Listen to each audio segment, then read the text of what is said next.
If you're rolling into the new year and you haven't thought about this yet, then you're already behind the curve.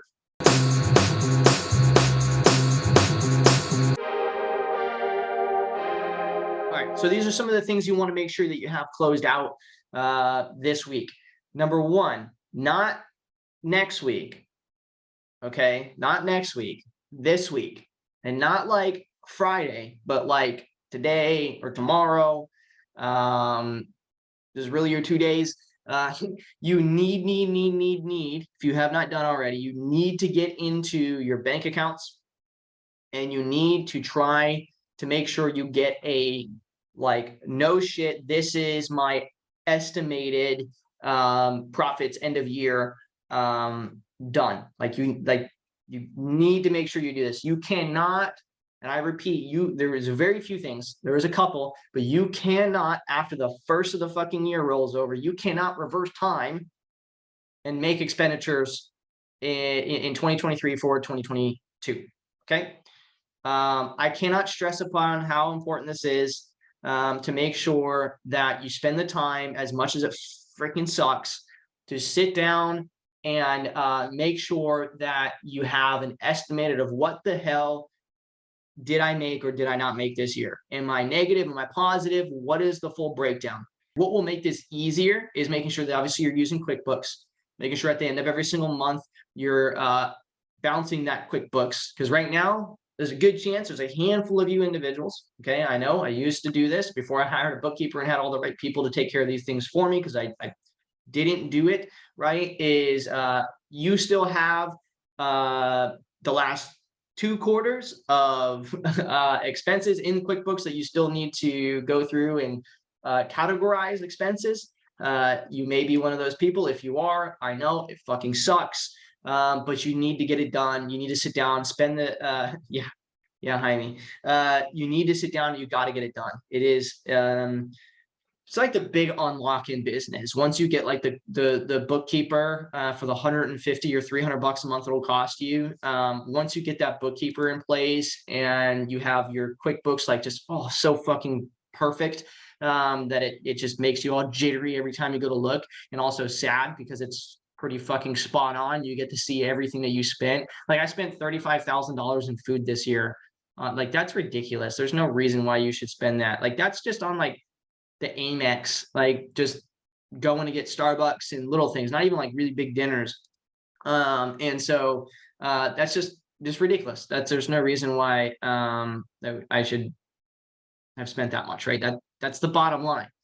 Okay, you know, you got to make sure you have these things all in place, because these expenses, when looked at from the exterior, if you made X amount of dollars and you had this many expenses, you know, business buyers look at those expenses as true, right? So if you don't go in there and defend those expenses, say, well, hey, you're not going to spend $35,000, you know, in food, or you're not going to, you know, spend an extra X, Y, or Z, you're going to end up fucking yourself, because they're going to be like, oh, well, you're only worth this much, when really you're worth this much, because, you know, there's a good chance that person has another business that they're buying their food through, not yours.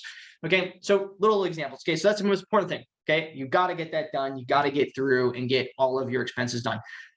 Once you get that done, okay, what you need to do is you need to either have a calculator, or you need to have a CPA that you can call and just give hey, I made this much this year.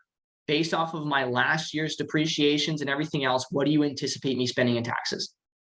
Right? Where am I at? You really want to be doing this in the, you know, earlier on in the year. Like this week is not the week that you want to have the answer. Like, oh, well, you're going to spend 150 grand, but you have 300 grand sitting in the bank account. It's like, well, I can spend 150 grand probably to not have to pay 150. Does that make sense? So it really depends on your business, really depends on your situation, but that's a legitimate situation. You might have 300 grand sitting in the bank account. He might say you're going to have to spend 150,000 in taxes. And well, you might be able to just spend 150 to save 150 in taxes, but it's really hard to make that happen. I had to do this 3 years ago at this same time of the year, and I got super lucky that I ended up having a few deals that I was able to put money in here and there in order to bring my tax burden down. I think it still paid 85 grand, but it was like way better than what it could have been. And now I've had cash flow, for the last 3 years. So, really important. And I've still had, depreciation from those deals too. So just make sure that you make this a habit. Make sure you guys are adding this into your life and your business. The money, the numbers, it's the most important thing. In the Willing and Relentless group, I mention it all the time. Like, look at your bank account daily. Look at it in the morning. If you can make a habit on that, just open it up. The app, take a peek. How much did I make? What was my numbers yesterday, and what is it today? Is it more or less? Right? And you become very in tune with you become very in tune with it, right? You're very in tune with how much money you make and spend. No different than like over the last however many months that I've been working out consistently and everything else. Like, I'm very in tune with how I feel and what foods make me feel better or worse. When you're in the habit of just putting anything in your body all the fucking time, you're really not in tune with what like makes it feel good or bad, because you're pretty much always feeling pretty shitty. Your baseline of normal, of what you think you should feel like, is 25% of how you could be, right? But once you start operating at a certain level of feeling good consistently, what sucks about it is a little bit down feels like a lot more than it really could be, right? And so the same thing comes with our money, right? Okay.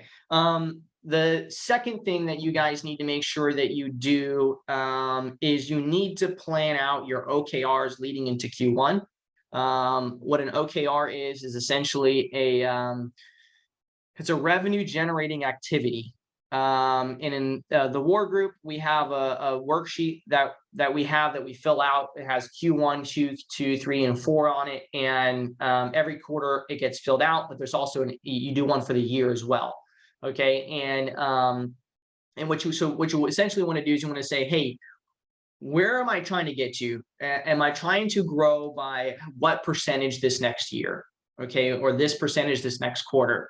What was my percentage last quarter, and what was the growth, and what do I want to add on to that? It might only be 5%. Okay. For those that don't know, a good business growth is only like 10% a year, right? Like, that's like decent business growth. If you're growing 10% year over year, like you're doing good. If you're growing 300, 350, 1,000% year over year, then that's fucking fantastic. And so with that in mind, plan what it is.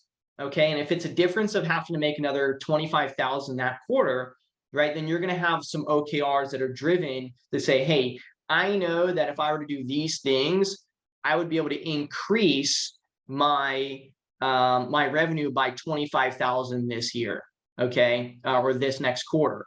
And if I do that each quarter and I analyze this each quarter, then it's going to be 100,000 for the year, and I'm going to make an extra 100 grand.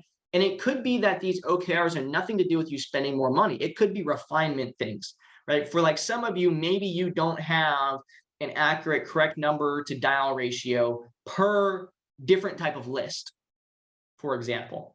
Okay. Maybe you don't know what your correct number to lead ratio is per different follow-up attempt, or whatever. It could be really KPI focused, right? That could be one of your OKRs that says, hey, throughout this next quarter, or by the first month of the end of January, we need to complete this OKR. And then what you do is you produce objectives to finish that OKR. Okay. And the OKR is a high level thing, meaning I need to understand my KPIs, and the objectives in between that might be, understanding correct number ratio, this and this, and what are the things I need to do in order to actually accomplish that. Okay, so that's the next thing. Make sure you guys are in tune with what the OKR needs to be before you roll into the new year. If you're rolling into the new year and you haven't thought about this yet, then you're already behind the curve, right? You can't plan for Q1 in Q1. Q1 plan needs to happen in Q3 or Q4 of the previous year. Okay, so we talked about make sure you balance out the books, make sure OKRs are in place. Hiring would be considered an OKR as well. So if you're like, hey, I need to make sure that I'm reaching out and I'm bringing in like a new lead manager, I'm bringing in a salesperson, that's part of that as well. Okay. Oh, cash runway. So some of you might not know what this is. Some of you may know what this is. You may be practicing this, but every single business needs what's called a cash runway. And so what that means is that you have a certain amount of cash and you have a certain amount of expenses, and a cash runway, think of it like a taking off with a plane, right? You have so much runway before if you don't take off, you crash and burn, right? Hopefully that's not the case. So if you don't crash and burn, hopefully you just kind of like slid into the grass and you stop. But if you're going, little example, if you're going 55 knots, right, midway through the runway, and you haven't taken off yet, you're going to continue increasing in speed, right? And by increasing in speed, what I mean by that is you're going to increasingly burn revenue, right? You're going to increasingly spend money. The takeoff part is where revenue increases. The staying on the runway part is continuing to burn money. All right. And so you need to make sure that you have the right cash runway and everything projected. We kind of focus on this in like the Data Dollars Challenge in the first week there, where we write down all our expenses and everything. How much are we spending and what's our projected earnings? And so you want to have at least 6 months cash runway right now in your business, if humanly possible. Really depends on your business. As a real estate company, I would really say 6 months is really what you want. Unless you have some other service based inside your business where you're doing X, Y, or Z. Maybe you're a contracting company and you have like some consistent clients as well, or contracts that are like X amount years out that bring in consistent money. But you want to have a cash runway in both your personal life as well as your business. But your business is really important for this because you need to make sure you pay your employees. And so this would be like if you're spending 10,000 a month right now, then you need 60,000 in a bank account that is there sitting. You don't fucking touch it. It is there for emergencies. And if you need to increase that cash runway based off your OKRs, you could always do certain things like fire, somebody if you need to. You may have to hop into the business a little bit more and take over a role. You may need to start flipping instead of wholesaling so you can bring in 2 times the amount of revenue for the same amount of effort, minus the risk tolerance. So certain deals, you might need to bring in these different, strategies in order to try to increase revenue in a lot of different ways. One of the biggest mistakes a lot of real estate operations make is that they are only one-trick ponies and they only wholesale and that's it. And they're like, oh, it takes so much for you to make money. It's like, yeah, well, because you're giving away 75% of the revenue to somebody else. They're paying you, 5 or 10 or 15 grand or 30 grand, and they're going and making another 30 or 40 grand. So you're giving away 50 to 75% of your revenue from a deal. Because of fear or whatever else. Now, if it's not a deal, you don't fucking flip it. If someone's willing to do the deal because they have a lot more reserve than you or whatever, they fucking wholesale to them. If that's what they want to do, as long as you're honest with the numbers and you're honest with what don't go fucking over people and be like, oh yeah, it's like only needs 15,000 rehab and it's sight unseen and it really needs 50, right? That's terrible. That's a bad human being. Like you should never put people in a bad situation for your own gain. Okay. So anyway, cash runway, evaluate it, look at all the things that you're spending. What is the total amount? This includes salaries of employees and everything else. We just hired 3 new employees at SIFT here this month. And so, what did we do? Updated cash flow runway. Everything increases when you do that. The cost of certain subscriptions increased by 1 seat. A lot of things do. So you got to actually update a certain thing. This should be an SOP. New person comes in business, all these things get fucking updated, right? Depending on the role. And then boom, you're all set. Okay.